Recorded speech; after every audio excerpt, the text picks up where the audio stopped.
Why use bare copper wire for grounding? For crystalline structure, allows 580% faster electron flow than steel. And insulated surfaces prevent charge buildup at connection points. Natural pattern formation protects copper indefinitely.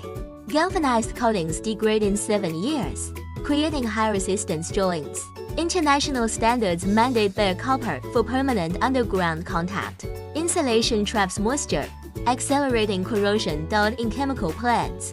Copper withstands pH 2 to 12 soils. Insulation becomes brittle at 120 C, a fire risk near transformers.